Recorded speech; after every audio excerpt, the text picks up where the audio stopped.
अच्छा, मोमेंटम को भी हम कर लेते हैं। मोमेंटम से पहले हमने एक डेफिनेशन की थी इनर्शिया की, और वहां पर हमने ये फैसला कर लिया था, या मैंने बता दिया था या कह दिया था, और मैंने अपने जहन में एक फैसला कर लिया कि इनर्शिया डिपेंड करता है मास के ऊपर, कि जितना ज्यादा मास होगा उतना ज्यादा क्या होगा, इनर्शिया होगा।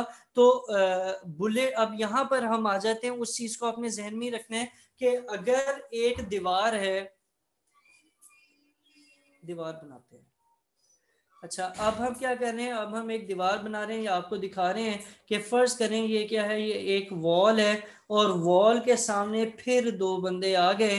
एक आ गया रेड वाला बच्चा और एक आ गया ब्लू वाला बच्चा। रेड वाला बच्चा जज्बाती था बेचारा, इसे मैंने दीवार की दूसरी तरफ से आवाज दी थी, यहाँ पे अनस है पीछे दूसरी साइड पे। वो क्या करता है कि वो रेड वाले बच्चे को कहता है, आ मेरा बच्चा, मैं तुझे एक्सपेरिमेंट करवाऊं। तो वो क्या करता है कि वो भागा भागा आता है, इतनी तेजी से भागा भागा आता है कि वो इस दीवार को टक्कर ही मार देता है, क्योंकि बेचारा मुझसे थोड़ा सा घबराता भी है। अच्छा, ये सीरियस तो नहीं लेते पाते ना, ना लेना है, बीमार हो जाओगे। अच्छा, और ट्यूशन भी छोड़ दोगे। चलो, अब ये रेड वाला बच्चा ये क्या करता है कि ये भागा भागा आता है और मेरे पास आने के चक्कर में दीवार को ही ठोकर मार देता है। अब इसके ठोकर मारने में और एक और बच्चा जिसका कलर ब्लू था, उसकी टक्कर में थोड़ा सा फर्क होगा, क्योंकि जो ब्लू वाला बच्चा है वो इत्तफाकन जब उससे मैंने आवाज दी तो वो ट्रक चला रहा था, पढ़ता नहीं था ना, तो वो ट्रक चला रहा था। उससे मैंने कहा कि भाई भागता हुआ जल्दी से मेरे पास आ, मेरा मुझे जो है एक मसला है। जब मैंने इसे फोन किया तो इसे भी पता है मैं दीवार के पीछे हूँ, और इसने ट्रक समेत मुझे टक्कर मार दी। ओ सॉरी, दीवार दीवार दीवार को टक्कर मार दी, क्योंकि दीवार के पीछे मैं था। ठीक है, अब मैं पूछता हूँ हुसैन भाई, क्या? रेड वाला बच्चा मुझ तक पहुंच सकेगा?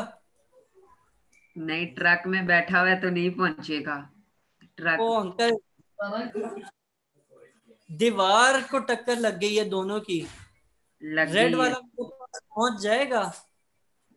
दीवार को टक्कर लगी है तो ट्रक वहीं रुक जाएगा ना। और अंकल, रेड वाला बच्चा रेड वाला ट्रक पे नहीं था, ब्लू वाला ट्रक पे था। अच्छा। अच्छा, हाँ, कहाँ पे था तेरा ध्यान? यही था। सामने बैठा करो थोड़ा सा। अच्छा, मेरे अच्छा बताओ, कोई और बताए, आप लोग बता दो। रेड वाला बच्चा मुझ तक नहीं पहुंचेगा, क्यों नहीं पहुंचेगा? क्योंकि वो उससे पहले हॉस्पिटल पहुंच जाएगा, कि वो दीवार का कुछ नहीं कर सकता बेचारा, और वो दीवार से टकराकर वहीं पे कुछ हो जाएगा उसको। लेकिन जो ब्लू वाला बच्चा है, एमन, ब्लू वाले बच्चे के बारे में क्या ख्याल है, वो मुझ तक पहुंच सकेगा? अगर दीवार टूट जाती है तो फिर शायद। नहीं पहुंचे। वो अच्छा, दोनों, एक और चीज आपको क्लियर करता चलूं, ये दोनों एक जितनी स्पीड से आ रहे हैं। रेड वाला बच्चा जो है वो भी किसी तरीके से 60 किलोमीटर पर आवर की स्पीड से आ रहा है। ये हम ऐसे ही एक एग्जांपल ले रहे हैं, पॉसिबल नहीं है कि एक बंदा बगैर किसी चीज पे बैठे 60 किलोमीटर पे पहुंच जाए। तो वो 60 किलोमीटर की स्पीड से भागता हुआ आता है, और ट्रक वाला भी 60 किलोमीटर की स्पीड से ही आता है। ठीक है, यानी दोनों की वेलोसिटी सेम है। अब बताओ जरा, वो दीवार को, सॉरी, ट्रक वाला बच्चा एमन मेरे पास आ सकेगा? अगर मतलब दीवार को अगर टूट जाएगी तो शायद। यकीनन टूट जाएगी। 60 किलोमीटर पर आवर, और ट्रक का अपना वजन, अब बेशक अनलोडेड हो, वो बहुत ज्यादा होता है, तो वो दीवार को भी कुचल देगा और मुझे भी कुचल देगा, क्योंकि मैं दीवार के बिल्कुल साथ ही खड़ा हुआ था।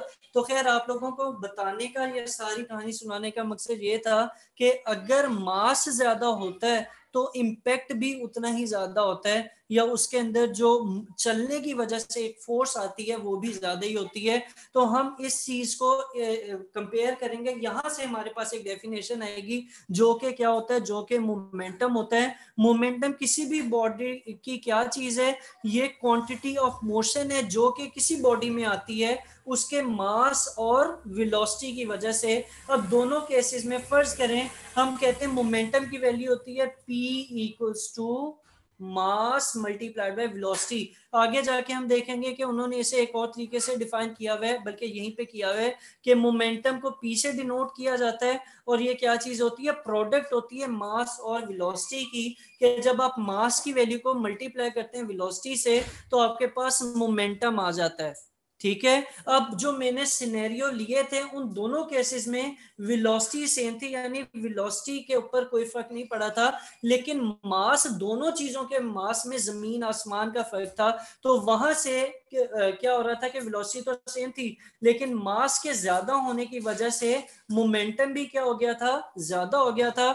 इसलिए जो है वो उसका इम्पैक्ट ज्यादा लीथल था या नुकसानदेह था। और यहाँ से हमें मोमेंटम की डेफिनेशन भी थोड़ी बहुत अंडरस्टैंडिंग हो जाती है कि जब आप, अच्छा, मैथमेटिकल डेफिनेशन एक अलग चीज होती है और एक्चुअल डेफिनेशन डिफरेंट होती है।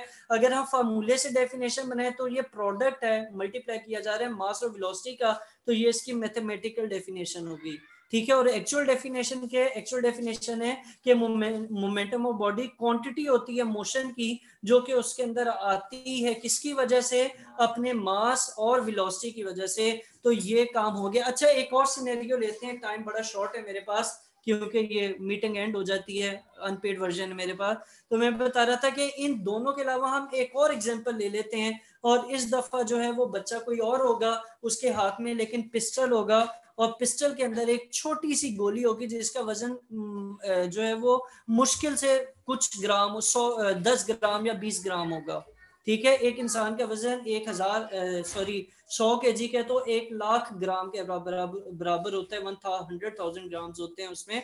लेकिन जो गोली है उसका वजन कितना है, उसका ग्राम, अगर फर्ज कर रहे हैं हम 10 ग्राम है, और जब उसे वो पिस्टल से हिट करता है और वो सामने अगर अनस भाई दीवार के दूसरी तरफ भी हो, तो वो गोली हो सकता है दीवार के अंदर पेनिट्रेट करके अनस भाई को भी साथ ले जाए या कहीं और ले जाए। तो उस केस में क्यों वो पेनिट्रेट कर गई, क्योंकि उसका मास तो ज्यादा नहीं था लेकिन वेलोसिटी ज्यादा थी। तो वेलोसिटी ज्यादा होने की वजह से उसका मोमेंटम ज्यादा हो गया। ठीक है, तो मोमेंटम दोनों चीजों के ऊपर डिपेंड कर रहा है, मास के ऊपर भी डिपेंड कर रहा है और दूसरा वेलोसिटी के ऊपर भी डिपेंड कर रहा है। इसका formula P equals to mv होगा। इसकी जो ये यकीनन वेक्टर क्वांटिटी होगी। और अगर आप SI यूनिट निकालते हैं, मैं यहाँ पर ना जरा जल्दी से आप लोगों को SI यूनिट निकालने की भी थोड़ी सी चीज बता देता हूँ कैसे निकलता है। हम लोगों ने क्या कहा था, हम लोगों ने अभी कहा, इमन हुसैन आप लोगों को आवाज आ रही है? आ रही है। गुड। अच्छा, मैं हम लोगों ने अभी कहा कि मोमेंटम बराबर होता है P equals to M V के। जैसे ये मोमेंटम है, इसी तरह बाकी जो क्वांटिटीज होती हैं ना, वो उसके अंदर भी बेस क्वांटिटीज और डिराइव क्वांटिटीज आ रही होती हैं, या बेस आती हैं या बेस तो आती ही हैं, डिराइव कोई भी आ सकती है जिसका आपको फार्मूला पता भी है, नहीं भी पता। इस केस में मुझे मास का भी पता है क्या होता है, वेलोसिटी का भी पता है। ठीक है, तो अगर आपने पी के यूनिट्स निकालने, कैसे निकलेंगे, मास के यूनिट क्या होते हैं भला, किलोग्राम, और वेलोसिटी के क्या यूनिट होते हैं, मीटर पर सेकेंड। तो पी के यूनिट क्या बनेंगे, किलोग्राम मीटर पर सेकेंड। ठीक है, तो चीज हर रट्टा लगाने के बजाय अगर आप कॉन्सेप्ट ले लेंगे तो आप लोगों को आसानी भी होगी, मुझे भी आसानी होगी पढ़ाने की। तो यहाँ पर जो है वो आपका ये टॉपिक भी कंप्लीट हो जाता है। इसमें कोई मसला है तो मुझे बताएं। फेसबुक कह रहा था फोर्स, इनर्शिया और मोमेंटम की जो डेफिनेशंस की हैं, इनमें कोई मसला है तो मुझे बताएं। नहीं है। नहीं है? पक्की बात है? जी।